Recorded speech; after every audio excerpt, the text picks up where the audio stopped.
was in Aldi recently, the Aldi store, and I saw this Ferrex Inspection Camera. But is it any good? Let's have a look. Right, so what do we have?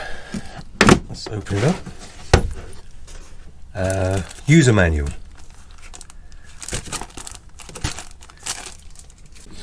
Right, so what do we get inside? Excuse me. So this is the camera, and it has a little protection piece of rubber on the end here. Let's get that off. That's very tight. Okay, and a bit of a, yeah, it's fairly flexible. And how does that fix to this handheld unit? Right here. So it has a little lug just there, which lines up with a groove just there, I would imagine. Yep, and then slide that piece down and tighten it up.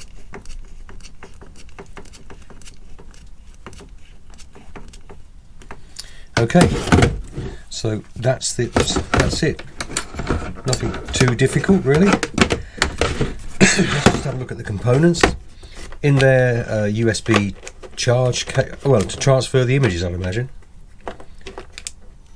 Yeah, because it is battery powered, isn't it? Takes 4 AA batteries, so it's not rechargeable. Right, so let's turn the unit on. So we press and hold this.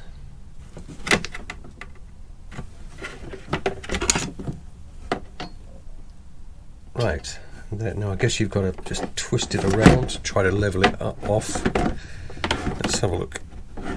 There. Okay. Right, so there we are. And apparently you can take a photograph with it. So what we'll do is we'll download that onto the computer and see what it looks like.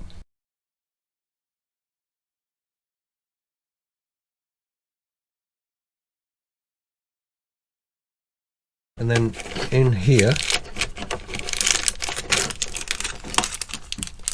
right, these little bits, I would imagine, I could read the manual, but they look fairly obvious. These fit on the end of the camera, so that one is a little mirror, a very little mirror. I can't see what that's going to do. And that pushes on there like that. So how do you keep it in place? This one is a magnet. What have we got? Yep, and it does work. That would be handy. So what you do is you put that on there and then somehow clip it into place. Right, let's have a look. How does this work? It's very... I think we need this to have a better look at this. Let's see.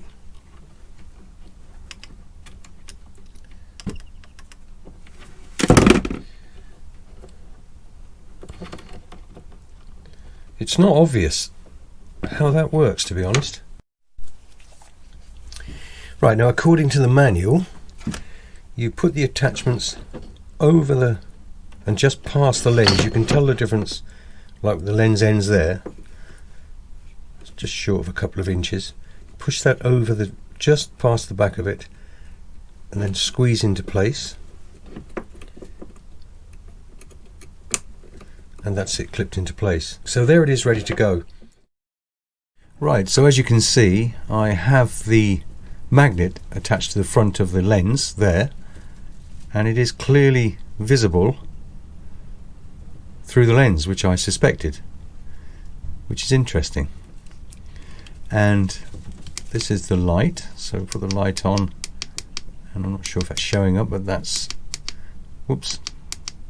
So there's the light, and that's as bright. Let's take it at maximum. So that's as bright as it goes. So what I'm going to do is just above the there's an old tumble dryer in here with a piece of worktop above it. So I'm going to put a nut under there and see if I can find it using this. I have checked the instructions, and that's exactly where this fits. So you kind of lead forward, as you can see, like that. But the magnet is clearly visible in front of the lens. As I said, the biggest problem with this is that it's very hard to know if it's up the camera's up the right way. But in there somewhere, there isn't. Oh, there it is. Now, can I get it? So there's the nut there, but it is very confusing as to how you're supposed to. Right, I hope you can see that. There's the nut, even though the image is upside down, which is very confusing. But let's go in a little bit more, a little bit more. Can we get it? Can we get it? Come on. Do we have it? Ah, we have it. So there we are. Okay, so it kind of works, but the biggest downside to this whole camera thing is this lens here really should have a better way of turning it so you can keep it level. Now, what I have found, if you haven't got nails, and I haven't because I bite them unfortunately, but it's very hard to remove it. So I need the aid of a knife just to get under there and just to flick it like that. Right, okay, so that's the attachments. So there's not a lot to it. You get the camera, a couple of attachments, and a USB lead to connect it to your computer. To finish with it, turn it off, everything in reverse. Undo the camera. It does feel like quite a sturdy connection, so I don't think there's too much need to worry about breaking it. Although it's not metal, it's plastic, a hardened plastic, so like a lot of tools these days, I suppose.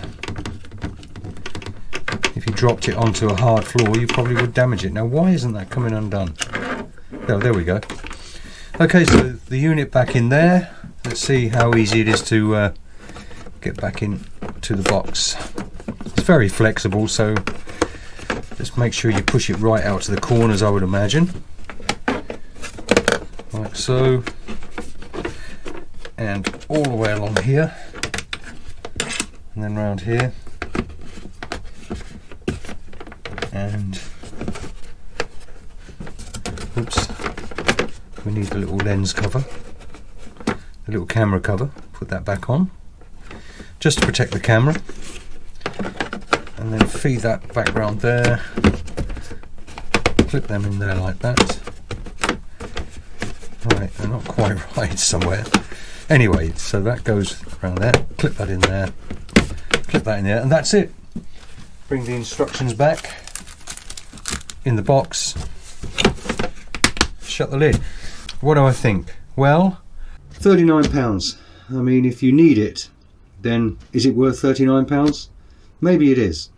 But how often do you need a camera like this? Quite often you can just, for example, I have a magnetic stick here. If you had dropped something under a washing machine, for example, a bolt or something, let's just say it's that little bulldog clip there. If you just fiddle around underneath a washing machine before too long, do you know what I mean? And as for, say, dropping a nut or something down inside a car engine or another confined space, yes, it's flexible, but it's very difficult to keep it level, so it gets confusing. So I don't know. I guess if you want it, it's worth it. What do I think? It's a gadget.